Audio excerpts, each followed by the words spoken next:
Part 2. Listening. Momo was comfortably off from now on, at least in her own estimation. She always had something to eat, sometimes more and sometimes less, depending on the circumstances, and on what people could spare. She had a roof over her head, she had a bed to sleep in, and she could make herself a fire whenever it was cold. Most important of all, she had acquired a host of good friends. You may think that Momo had simply been fortunate to come across such friendly people. This was precisely what Momo herself thought, but it soon dawned on her neighbors that they had been no less fortunate. She became so important to them that they wondered how they had ever managed without her in the past. And the longer she stayed with them, the more indispensable she became. So indispensable, in fact, that their one fear was that she might someday move on. Oh dear. The result was that Momo received a stream of visitors. She was almost always to be seen with someone sitting beside her, talking earnestly, and those who needed her but couldn't come themselves would send for her instead. As for those who needed her but hadn't yet realized it, the others used to tell them, "Why not go and see Momo?" In time, these words became a stock phrase with the local inhabitants. Just as they had said, "All the best," or "So long," or "Heaven only knows," they took to saying on all sorts of occasions, "Why not go and see Momo?" Was Momo so incredibly bright that she always gave good advice, or found the right words to console people in need of consolation? Or was it that she delivered fair and far-sighted opinions on their problems? No, she was no more capable of that than anyone else her age. So could she do things that put people in a good mood? Could she sing like a bird or play an instrument, given that she lived in a kind of circus? Could she dance or do acrobatics? No, it wasn't any of these either. Was she a witch then? Did she know some magic spell that would drive away troubles and cares? Could she read a person's palm and foretell the future in some way? No, what Momo was better at than anyone else was listening. Anyone can listen, you may say. What's special about that? But you'd be wrong. Very few people know how to listen properly, and Momo's way of listening was unique. She listened in a way that made slow-witted people have flashes of inspiration. It wasn't that she actually said anything or asked questions that put such ideas in their heads. She simply sat there and listened with the utmost attention and sympathy, fixing them with her big dark eyes, and they suddenly became aware of ideas whose existence they had never suspected.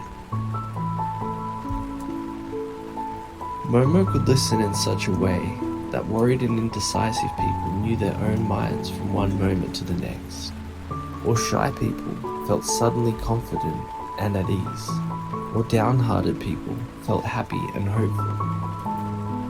And if someone felt that his life had been an utter failure, and that he himself was only one among millions of wholly unimportant people who could be replaced as easily as broken window panes, he would go and pour out his heart to Momo. And even as he spoke, he would come to realize by some mysterious means that he was absolutely wrong, that there was only one person like himself in the world, and that consequently he mattered to the world in his own particular way. Such was Momo's talent for listening. One day, Momo received a visit from two close neighbors who had quarreled violently and weren't on speaking terms.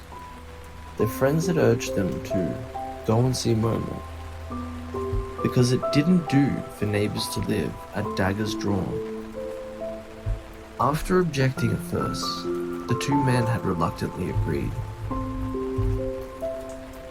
One of them was a bricklayer who had built Momo's stove and painted a pretty picture flower on her wall, Salvatore by name.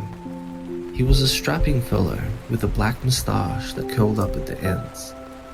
The other, Nino, was skinny and always looked tired. Nino ran a small inn on the outskirts of town, largely patronized by a handful of old men who spent the entire evening reminiscing over one glass of wine. Nino and his plump wife Liliana were also friends of Momo's and had brought her good things to eat. So there the two men sat, one on each side of the stone arena, silently scowling at nothing in particular.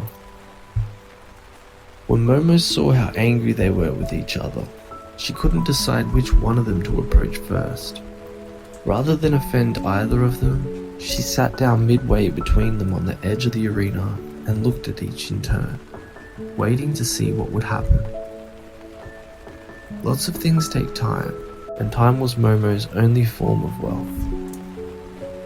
After the two of them had sat there in silence for minutes on end, Salvatore abruptly stood up. "I'm off," he announced.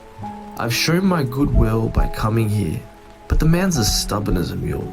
Momo, you can see that for yourself." And he turned on his heel.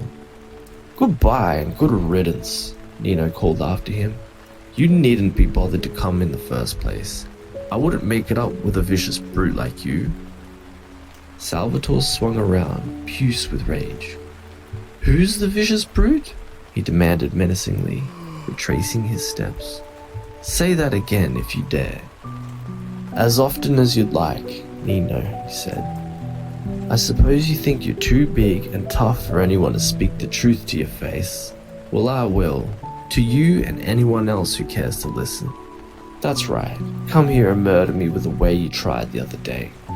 "I wish I had," roared Salvatore, clenching his fists. "There you are, Momo. You see his dirty lies? See what he tells?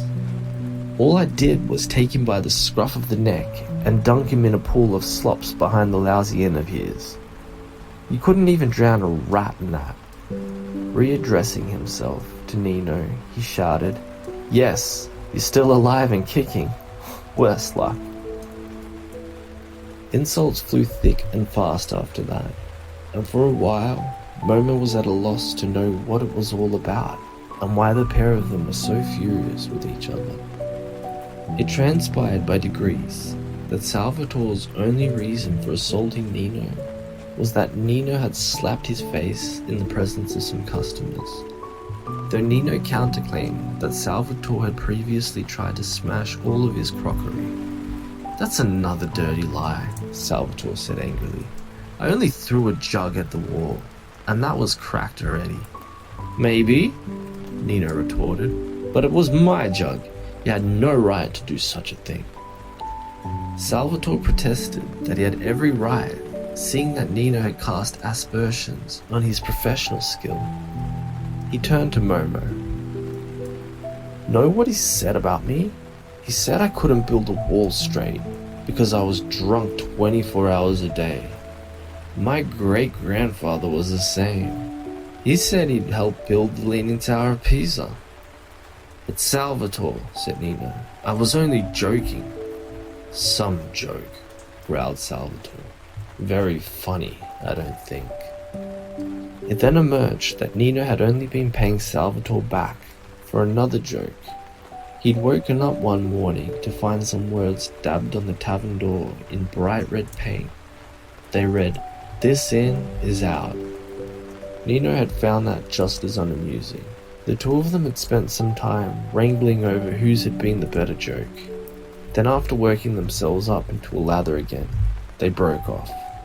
Momo was staring at them wide-eyed, but neither man knew quite how to interpret her gaze. Was she secretly laughing at them? Or was she sad? Although her expressions gave no clue, they suddenly seemed to see themselves mirrored in her eyes and began to feel sheepish. "Okay," said Salvatore. "Maybe I shouldn't have painted those words on your door, Nino. But I wouldn't have done it if you hadn't refused to serve me as much as a single glass of wine. That was against the law, and you know full well.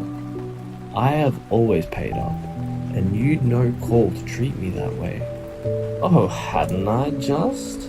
Nino retorted. "What about the St. Anthony business?" "Ah, that's floored you, hasn't it? You cheated me right, left, and center, and I wasn't gonna take it laying down."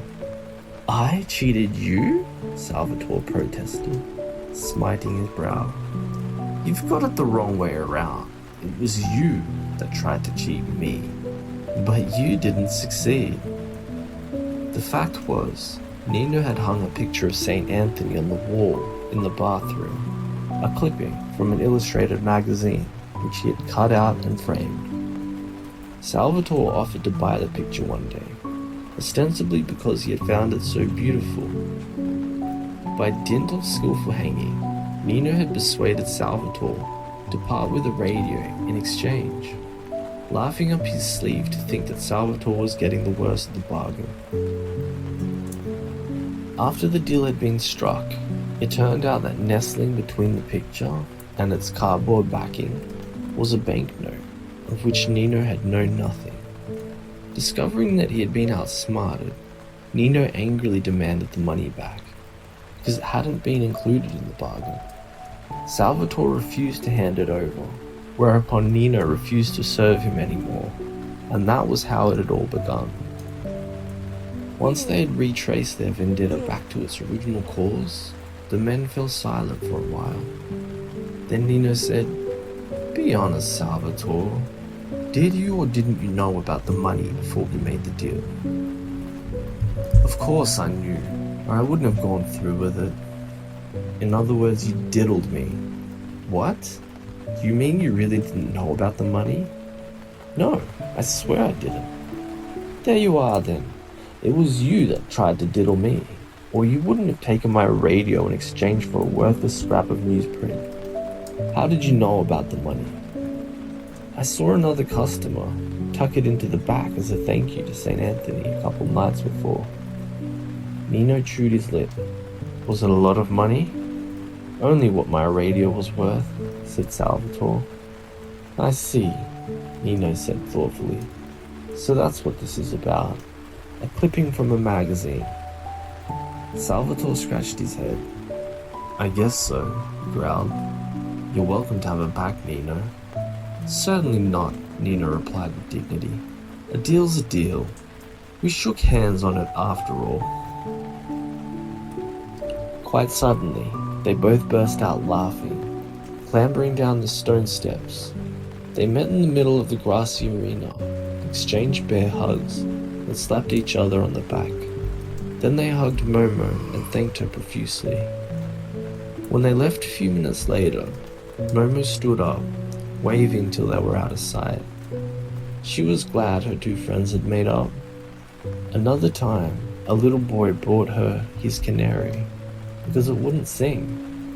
Momo found that a far harder proposition. She had to sit and listen to the bird for a whole week before it started to trill and warble again. Momo listened to everyone and everything, to dogs and cats, crickets and tortoises, even to the rain and the wind in the pine trees, and all of them spoke to her after their own fashion. Many were the evenings when, after her friends had gone home, she would sit by herself in the middle of the stone amphitheater with a sky starry vault overhead and simply listen to the great silence around her. Whenever she did this, she felt she was sitting at the center of a giant ear, listening to the world of the stars, and she seemed to hear soft but majestic music that touched her heart in the strangest way. On nights like these, she always had the most beautiful dreams. Those who still think that listening isn't an art should see if they can do it half as well.